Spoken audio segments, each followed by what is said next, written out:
하나님께서 이제 아브라함을 시험하시려고 불렀다 그랬어요. 이 시험은 누가 주관하느냐에 따라서 내용이 달라집니다. 사단의 시험은 죽고 망하게 하는 시험이에요. 그렇게 유혹하고 미혹해서 우리를 넘어지게 합니다. 어쨌든 하나님과 떨어지게 만들어요. 우리가 신앙생활 하다 보면 시험에 들었다 할 때가 있지요. 그 시험은 거의 전부가 사단의 시험입니다. 우리 주위에서 그런 시험 든 사람을 본 적이 있어요? 없어요? 있다고 말하세요. 예를 들면 돈을 쫓아가게 하고 어느 날 교회 보이지 않는 거예요. 돈 쫓아가는 사람이 되어버립니다. 쾌락을 찾아가게 하고 또 서운하게 만들고 분노가 불같이 일어나게 만들고 의심하게 하고 억울하게 만들고, 이런 게 시험 든 거라면 가끔 봐요? 수시로 봐요? 수시로 봐요. 이제 좀 대화가 돼요. 그러면 그 모습이 좋아 보여요? 안타까워 보여요? 안타까워 보여요. 그럼 들어야 돼요? 말아야 돼요? 다시 할까요? 그런 모습이 좋아 보여요? 안타까워 보여요? 그러면 들어야 돼요? 말아야 돼요? 근데 왜 들어요? 물어보세요, 옆 사람에게. 근데 왜 드냐? 이게 우리 한계에 있는 거예요. 시험에 드는 거 안 좋은 거 알아요. 이 사단의 미혹이고 유혹이다. 이거 들면 신앙 떨어지지, 믿음 떨어지지 알아요. 아는데도 여지없이 시험이 찾아오면 드는 게 저와 여러분들이에요. 베드로가 이렇게 말합니다. 사단이 이런 시험거리를 가지고 나를 찾아와 넘어뜨리려고 하면 너 못 이긴다. 네 힘으로 안 된다. 그러니 믿음을 굳건하게 하여 그를 대적하라. 내 성적으로는 못 이겨요. 내 경험으로는 못 이겨요. 내 의지와 결단으로는 못 이겨요. 말씀을 믿는 믿음만을 가지고 대적할 때 이길 수 있는 거예요. 그런데 오늘 시험은 사단만 하는 게 아니랍니다. 하나님도 시험을 하더라는 거예요. 하나님의 시험은 우리를 죽고 망하게 하는 게 아니고 우리를 복 주시기 위해서라는 거예요. 그래서 하나님의 시험은 견뎌야 되고 인내하고 말씀대로 행하는 삶을 살아내야 통과될 수 있어요. 그러면 복이 오는 거예요. 수없이 말씀드렸습니다. 하나님은 우리의 신앙과 믿음을 하나님의 저울로 달아보세요. 네가 예배를 몇 번 어떻게 드렸느냐도 중요하지만 더 중요한 것, 네가 예배했는데 그 예배가 네 삶에서 보여지고 있느냐. 그렇게 하나님의 저울로 달아볼 땐 환경으로 달아보시더라고요. 환경에서 물어보세요. 내 삶 현장에서 물어보세요. 너 믿음이 있니? 너 진짜 나를 믿는 거니? 그때 합격하는 저와 여러분 될 수 있기를 주의 이름으로 부탁을 드립니다. 오늘 본문은 하나님이 시험하시려고 아브라함을 불렀어요. 하나님이 지시한 모리아 땅으로 가서 이삭을 번제로 달래요. 하나님이 아브라함에게서 보고 싶은 게 있는 거예요. 알고 싶은 게 있는 거예요. 아브라함이 믿음이 있다고 하는데, 나를 경외한다고 하는데 정말 그런가 보고 싶었고 알고 싶었던 거예요. 그걸 보고 알아서 뭐 하게요? 목적이 있는 거예요. 아브라함에게 하나님이 복을 주고 싶으셔서요. 그 복의 내용이 이겁니다. 내 씨가 크게 번성하게 하고 내 씨로 말미암아 천하 만민이 복을 받게 하기 위해서라 그래요. 자, 씨가 번성하고 씨를 통해서 복을 받게 하기 위해서 어디로 시험이 와요? 그 씨로 와요. 하나님이 우리를 시험하실 때 원리가 있어요. 예를 들어서 자녀를 위해 우리 엄청 기도하잖아요. 왜요? 내 자녀 잘 되게 해달라고요. 그럼 반드시 기도하는 엄마에게 시험이 오게 됩니다. 그 시험이 어디로 오느냐? 자녀로 와요. 자녀가 잘 되게 해달라고 기도가 엄청 세게 하는데 시험이 옵니다. 하나님이 나를 달아보세요. 어디로요? 그 자녀로 와요. 자, 그럼 우리 최대의 관심사가 뭐예요? 다시 물어볼게요. 우리 최대의 관심사가 뭐예요? 다시 물어볼게요. 우리 최대의 관심사가 뭐예요? 돈. 아이 참. 왜 아닌 것처럼 뻔뻔스럽게 앉아 계세요? 예.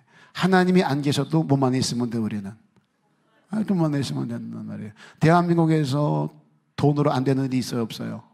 없어요. 돈이면 다 되는 나라가 이 나라예요. 그래서 한국에 사는 사람들은 돈이 있어야 된대요. 하나님을 그래서 왜 믿어요? 돈 달라고. 이런 성도가 얼마나 많은데요. 하나님 돈 좀 벌게 해주세요. 사업을 벌였습니다. 장사 시작했습니다. 직장 들어갔습니다. 돈을 좀 모을 수 있게 해주세요. 그럼 어디로 시험이 올까요? 돈으로 와요. 여러분 돈으로 시험 받아보셨어요? 표정은 그래요. 지금도 받고 있어요. 성도는 그냥 안 줘요. 세상 사람들은 자기 분깃에 따라, 자기 열정에 따라, 자기 실력에 따라 주기도 하고 잃기도 하겠지만 성도는 그렇지 않아요. 하나님 말씀을 받은 사람들, 그래서 거룩한 무리로 구별된 사람들은 반드시입니다. 그냥 주지 않습니다. 관리하는 것 보시고 또 쓰는 것 보시고 그 마음을 뺏기나 안 뺏기나 알아보시고 줘도 되나 안 되나 달아보시고 그리고 통과되면 줘요. 야, 저거 돈 줬다가는 인생은 망하겠다. 안 줘요. 다른 것을 줘요. 돈 없어도 살 수 있는 믿음을 주시고 신앙을 주시고 사명 주시고. 그래서 예수 믿는 사람들, 교회 다니는 사람이 다 부자 되는 거 아니라는 말이에요. 소위 말하는 찢어지게 가난한 사람도 있어요. 아니 저 사람은 저렇게 믿음이 좋은데 왜 저럴 수밖에 없을까? 다 뜻이 있고 하나님의 계획이 있는 거예요. 다 건강해요. 암으로 명을 달리하는 분, 불의한 질병, 희한한 병들로 명을 달리하는 분들이 교회는 없어요? 절에만 있어요? 아니요. 하나님은 나를 성장시키시고 뭔가를 주시려고 할 때 반드시입니다. 아브라함처럼 모리아로 부르세요. 아브라함의 모리아가 거기만 있는 게 아니라 우리에게도 있다는 거예요. 아버지가 나를 부르시는 곳이 있어요. 거기서 아버지가 보고 싶은 것, 아버지가 알고 싶은 것을 보여드리고 알게 드릴 수 있으셔야 돼요. 그 보여드림의 시험은 가장 가까운 것을 통해서 달아보십니다. 뭔가 주고 싶은데 이거 줘도 되나? 알고 싶을 때 가장 가까운 것이요. 가장 가까운 것 가지고 알아보시고 달아보시더라는 거예요. 환경을 통해 달아보든 뭐 사람을 통해 달아보든 그때 내 반응이 내 믿음의 무게인 거예요. 다시요. 아버지가 달아볼 때 내 반응이 내 믿음의 무게인 거예요. 그런 하나님의 시험은 통과돼야 돼요. 그래야 복이 되는 거예요. 그냥 복 주세요, 복 주세요. 기도한다고 복 주는 게 아니에요. 복을 받을 만한가 달아보시고 반응 보시고 그리고 될 만하다 싶으면 주시는 거예요. 번번에 아브라함이 여호와 이레를 만났어요. 근데 그냥이 아닙니다. 단계가 있어요. 단계가. 먼저는 약속을 믿는 믿음이에요. 약속의 말씀이 왔어요. 내가 너한테 이렇게 해줄게. 들었어요. 깨달았어요. 아멘 했어요. 그것을 믿는 믿음이 있어야 된다는 거예요. 5절에 내가 아이와 함께 저기 가서 예비하고 우리가 너희에게로 돌아오리라. 따라합니다. 우리가.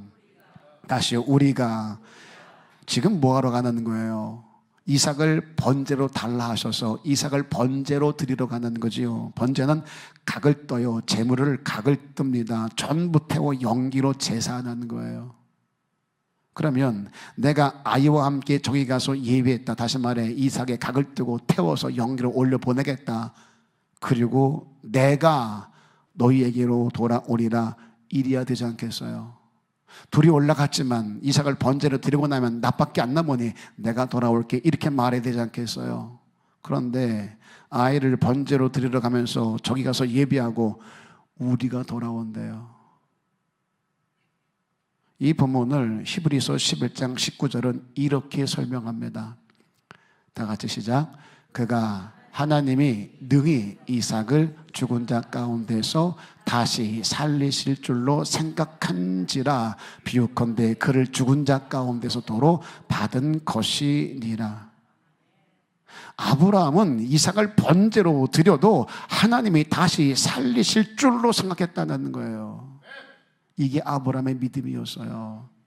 다시 말해 아브라함은 하나님의 약속의 말씀을 그대로 믿어버리는 거예요. 내가 네 씨로 말미암아 번성케 할 것이다. 복의 근원 만들 것이다. 말씀을 주셨는데 이삭을 번제로 달라고 그래요. 그럼 뭘로 내게 복을 줄 건데? 의심하지 않아요. 계산하지 않아요. 따지지 않습니다. 아, 달라니까 드리지. 왜? 하나님은 다시 살리실 거니까 그냥 믿어버리는 거예요. 오늘 저와 여러분에게 필요한 게 바로 이 부분이에요.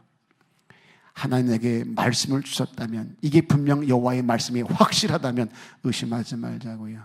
계산하지 말자고요. 내 경험을 동원하고 내 생각, 내 지식을 동원해서 따지지 말자는 거예요. 하나님이 하신다면 하시는 거예요. 네 자손을 번성케 하여 하늘의 별과 같이 바닷가의 모래와 같이 하겠다는 말씀을 그냥 믿어버렸어요. 그랬기에 이스마엘도 내보내요. 그랬기에 이삭도 번제로 드려요. 여호와 이레, 여호와의 산에서 준비하는 하나님은 그렇게 약속의 말씀을 믿는 자가 만나는 살아계신 하나님이시는 거예요. 여러분에게도 이 믿음이 있어 살아계신 그 하나님을 만나는 은혜가 있기를 주의 이름으로 축복합니다. 그런가 하면 또 하나, 그 말씀대로 행함이에요. 약속의 말씀을 내가 믿었어요. 믿음으로 그치면 안 돼요. 그 믿은 그 말씀을 내가 행할 수 있어야 된다는 거예요. 11절에 다시 보시면 모리아산으로 가랍니다. 준비해서 떠나가요. 그렇게 모리아산에 도착합니다. 정한 곳까지 올라가요. 하나님의 지시한 곳까지 올라갔습니다. 거기서 이삭을 묶어요. 또 칼을 빼들고 이삭을 내리치려고 합니다. 들어서 치려고 할 때 그때 만나시는 분이 있어요. 그게 여호와 이레예요. 흉내만 낸 게 아니에요. 하는 척만 한 게 아니란 말이에요. 마음은 없는데, 들을 마음도 없는데 하라니까 억지로 한 게 아니라는 말이에요. 이미 아브라함은 그 마음에서 이삭을 번제로 드려버리는 거예요. 말씀대로 그대로 행해요. 이걸 믿음이라 그래요. 믿습니다, 믿습니다, 줄줄로 믿습니다. 내 기대와 바람을 얹어놓고 구하는 게 믿음이 아니라 약속의 말씀을 그대로 행하여 살아가는 것, 이게 믿음에 있는 거예요. 그 믿음을 내가 보일 때 그때 경험되는 게 여호와 이레예요. 예배 드릴 때 보이는 게 아니에요. 봉사할 때 보이는 게 아니에요. 내 삶의 현장에서 하나님 말씀을 듣지 못하는 사람들, 예수를 모르는 사람들과 어우러져 살아갈 때 거기서 난 말씀을 들었으니 너와 다른 기준으로 살아가. 그렇게 정직하고 깨끗하고 진실하고 남들보다 부지런하고 남들보다 손해보고 양보하고 이런 삶의 덕목들을 보여드릴 때 야, 믿음이 있구나 라고 말하는 거예요. 그래서 믿음은 교회 안에서 있는 게 아니라 교회 밖에 삶의 현장에서 보여질 수 있으셔야 돼요.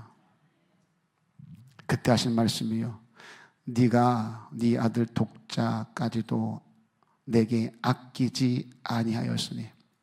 여기 보면 너란 단어가 세 번 나와요. 네가 네 아들 네 독자까지도 내게 아끼지 아니하였으니. 내가 이제야 네가 하나님을 경외하는 줄을 아노라. 본토 친척 아베 집을 떠날 때 모르고 떠났어요. 수많은 가정을 지나며 하나님 한 분을 의지했습니다. 그런데도 또 시험을 해요. 그리고 나서 뭐라 그래요? 이삭을 달라 하신 후에 이삭을 드리려 하니까 그때서야 이제야 알았다. 네가 네 아들 네 독자까지도 내게 아끼지 아니한 것을 보시고 난 후에 이제야 알았다. 다시 말해, 내가 사랑하는 그것을 하나님을 위해서 아끼지 아니하는 것, 다시요, 내가 사랑하는 것, 절대적인 것, 꼭 필요한 것, 없으면 안 될 것, 그것을 하나님을 위해 아끼지 아니하는 것, 이게 경외인 거예요. 거기서 만나는 하나님, 그분이 여호와 이레입니다. 이 경외라는 단어는요, 두려움으로 섬긴다라는 뜻이에요. 두려움으로 섬긴다. 하나님을 두려움으로 섬기는 게 경외입니다. 우리는 도대체 뭐가 두려운 걸까요? 내 손에 쥔 것을 빼앗길까 봐 두려워요. 그렇게 내 재산을 잃어버릴까 봐, 내 자녀가 잘못될까 봐 두려워요. 그게 두려워요. 아니래요. 방향을 바꾸라는 거예요. 네가 사랑하는 것, 재산이든 뭐 자식이든 그게 무엇이든 간에 그것을 잃어버릴까 봐 두려워하지 말랍니다. 혹여 그것을 아끼다가 그것을 내려놓지 못하고 포기하지 못하다가 믿음을 잃어버리게 될까 봐, 신앙이 병들게 될까 봐, 그런 것들 때문에 하나님을 내가 잃어버리게 될까 봐 그것을 두려워하는 자가 되라는 거예요. 아브라함은 이것을 해낸 사람이에요. 여러분은 무엇을 아끼세요? 무엇을 손에 쥐고 이것만은 안 된다라고 발버둥 치고 계십니까? 이것만은 지켜야 돼. 이게 있어야 살아가. 그건 뭐예요? 그 손에 붙잡고 내려놓지 않고 그거 붙잡으려고 그거 얻으려고 씨름하다가 하나님을 잃어버리는 어리석은 자가 되지 않기를 주 이름으로 부탁을 드립니다. 하나님이요, 우리를 달아부르신다 할 때 그 내용이 이거예요. 내가 아끼는 게 뭐냐는 거예요. 도대체 네가 아끼는 건 뭐니? 그거 나 위에 내려놓을 수 없겠니? 환경에서 수없이 물어옵니다. 그거 내려놓았으면 좋겠다. 네가 아끼는 건 날 위해 좀 던져버렸으면 좋겠다. 여러분의 삶에서 그렇게 하나님 보고 싶은 그것을 보여드릴 수 있는 저와 여러분 다 될 수 있기를 주님의 이름으로 축복합니다. 인사합니다. 내려놓읍시다. 그랬으면 좋겠어요. 마지막, 장애물이 주는 은혜가 있어요. 장애물이. 우리 살다 보면 장애물이 얼마나 많아요. 그런데 그 장애물이 주는 은혜가 있더라고요. 13절 보시면 아브라함이 눈을 들어 살펴본 즉 한 순양이 뒤에 있는데 뿔이 수풀에 걸려 있는지라. 이 수풀은요, 히브리어로 샤바크라 그래요. 샤바크. 가시덤불을 말하는 거예요. 가시덤불. 정확히 말하면 가시덤불. 순양의 뿔이 걸릴 정도로 가시덤불이 많았다는 거예요. 양이 돌아다니면서 걸릴 정도로 가시덤불이 많았대요. 당시 이삭의 나이가 15세 정도 됩니다. 아브라함은 115세예요. 그러니 산에 오를 때 그 가시덤불이 얼마나 방해가 됐을까요? 그런데 그 샤바크가 없었다면, 그 가시덤불이 없었다면 순양을 걸어 둘 데가 없었던 거예요. 우리는 살아가다가 내 인생에 불편한 것들을 만나면 치워달라고 기도를 해요. 이거 없게 해주세요. 나 힘들어요. 그게 환경이 됐든 사람이 됐든 내 가는 길에 걸거치면 안 봤으면 좋겠고 없었으면 좋겠고 해결됐으면 좋겠고, 이게 우리 마음이에요. 그렇게 내 삶의 장애들을 해결해 달랍니다. 그런데 하나님은 그 샤바크가 있어야 내 다음을 준비할 수 있다는 거예요. 지금은 너에게 장애가 될 수 있겠지만 그 장애물 때문에 너에게 유익이 될 수 있어. 이럴 때가 참 많아요. 제 아버지가 병원에서 폐질환으로 사형 선고를 받았습니다. 길어야 3개월. 제가 알기로는 그보다 더 짧게 사형 선고를 때린 것 같아요. 너는 얼마 못 산다. 제가 기억하기로는 한 보름인가로 기억이 되고 있는데, 그때 아버지가 어머니에게 그랬답니다. 저희 아버지와 어머니는 참고로 설교를 위해서 시크릿을 제가 공개합니다. 15년 차이가 나요. 그 당시 15년 작지 않습니다. 아버지가 나쁜 놈이죠. 애를 데려다가 애를 낳게 했으니까. 그런데 딱 6개월 지나 사형 선고를 받은 거예요. 어머니는 어렸어요. 그러면 죽게 됐으면 얼마나 미안해요. 어머니 불러다가 내가 얼마 못 산다고 하니 네 나이 어리지 않냐. 나 만나 고생했다. 좋은 사람 만나서 새롭게 시작을 해라. 그리고 우리 우정이 버리지만 말아라. 갈 때 가더라도 꼭 데리고 가서 잘 키웠으면 좋겠다. 고마웠다. 그래야 되잖아요. 남편이면 그래야 되잖아요. 그런데 어머니에게, 그 나이 어린 어머니에게 결혼하지 말고 우정이 잘 키우면 나 대신 효도할 거다. 하여튼 나쁜 놈은 끝까지 나쁜 놈이에요. 이게 나쁜 사람이 갑자기 좋아질 수가 없어요. 그렇게 유언을 하신 거예요. 야, 결혼하지 말고 그냥 우정이 잘 키워. 그러면 나 대신 효도할 거야. 유언을 했어요. 그리고 죽을 날을 기다려요. 유언을 했으면 가셔야 되잖아요. 안 가시라는 거예요. 그렇게 시체 같은 몸으로 22년을 더 사신 거예요. 제 어머니는 그렇게 아버지 병수발하면서 저희를 키웠어요. 고생 말도 못했죠. 그렇게 어렵게 사는 집이었습니다. 진짜 가난한 집이었습니다. 그런데 어느 날 어머니가 기도하는데 같은 교회 다니는 세탁소 집사님에게 쌀 한 마리를 가져다 주라는 감동이 오더래요. 기도하는 중에 제가 쌀 한 마리를 보니까 18리터라네요. 이게 부피라 그래요. 이 부피를 무게로 환산하니까 18에서 20kg 정도 된다고 얘기를 해요. 그러니까 20kg 정도를 가져다 주라 한 거예요. 나도 먹고 살기 힘든데 병든 남편, 어린 애들 데리고 살기 버거운데 자꾸 가라고 하니까 어머니가 쌀을 지고 갔답니다. 근데 그 집사님이 산더미처럼 옷을 싸놓고 재봉질을 하고 계시더래요. 어머니 생각에 저렇게 일감이 많은데 쌀이 없을까? 무슨 쌀을 갖다 주라고. 내가 미쳤지. 감동도 제대로 받아야지. 기도도 제대로 해야지. 이거 내가 미쳤네. 그리고 쌀을 다시 이고 돌아왔답니다. 그런데 또 기도만 하면 또 감동이 온대요. 가져다 줘라, 가져다 줘라, 쌀 가져다 줘라. 아니 일감이 저렇게 많은데 무슨 쌀을 가져다 줘요. 산더미처럼 쌓아놓고 재봉질을 하는데. 그래도 감동이 자꾸 오니까 어머니가 화딱지가 나서 쌀을 이고 갔답니다. 그리고 문을 열고 쌀을 내동댕이 쳤대요. 던지면서 나도 몰라. 하나님이 갖다 주래. 그리고 나오는데 그 집사님이 뛰어나더니 부르시더래요. 집사님, 집사님. 그래서 어머니가 나도 모른다고. 하나님이 기도만 하면 자꾸 갖다 주래서 온 거야. 돌아섰는데 울면서 말하더래요. 집사님, 나 사흘 굶었다. 그럼 저 옷들은 뭐야? 그랬더니 그냥 여기 앉아있으면 손님이 그냥 갈까봐 괜히 손님 많은 것처럼 옷들을 잔뜩 쌓아놓고 실도 박지 않고 그냥 빈 재봉질을 하고 있어서 그러시더래요. 그 말을 듣는 순간 어머니도 그분도 서로 목 잡고 울었다는 거죠. 우리 필요를 아신 하나님이래요. 하나님의 살아계심을 보여주고 싶은 하나님인 거죠. 그 사건을 통해서 그분은 그분대로 또 어머니는 어머니대로 준비하는 하나님을 거기서 경험하게 하시는 거예요. 나중 일이지만 그분은 사모 되게 하시기 위해서, 저희 어머니는 선교사가 되게 하시기 위해서 살아계신 여호와, 너를 책임지는 여호와, 너와 함께하는 여호와를 거기서 만나게 하시는 거예요. 쌀 한 말 그거 별거 아닌 거일 수 있어요. 그러나 그 작은 섬김이 그분이 평생 사는 동안 준비하는 하나님에 대한 확신을 갖게 됩니다.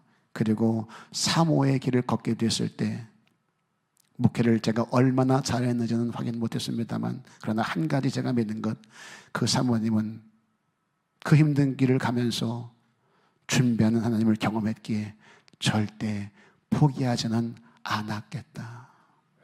제 어머니도 마찬가지지요.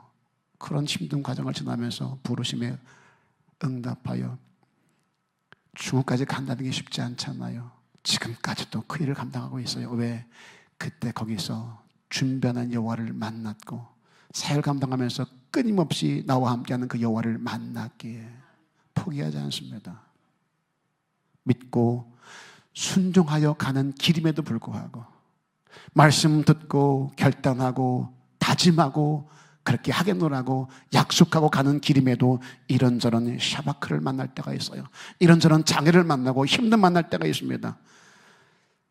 거기서 포기하지 말자고요. 하나님 그걸 통해서 또 올라온 역사를 이루실 줄로 믿고 끝까지 달려가면 거기서 준비하는 여호와를 만나게 될 줄로 믿습니다. 그래서 가다 말면 힘든 것만 남고 끝까지 가면 간증 남는다. 이건 제 목회관이기도 하고 목회 신앙 고백이기도 해요. 정리할게요. 나만의 모리아가 있습니다. 나를 부르신 곳이 있어요. 아브라함은 모리아 산이었지만 여러분 또 다른 곳일 거예요. 여러분을 부른 그 자리가 있을 거예요. 그렇게 하나님이 보시는 그곳에서 하나님이 보고 싶은 그것을 보여드리자고요.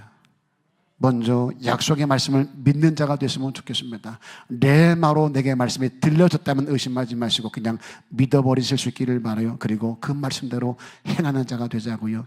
그러면 내 삶에는 장애물들, 걸림돌들을 은혜의 통로가 되게 하시더라는 거예요. 거기서 만나고 경험되는 것이 여호와 이레입니다. 여호와의 선에서 준비하시는 하나님이요. 그 하나님을 여러분의 삶의 현장에서도 만나고 경험하셔서 하나님이 준비한 그 모든 것들을 받아 누리는 복 있는 성도, 복 받을 성도, 아니 이미 복 받은 성도 다 될 수 있기를 주님의 이름으로 축복합니다. 축원합니다.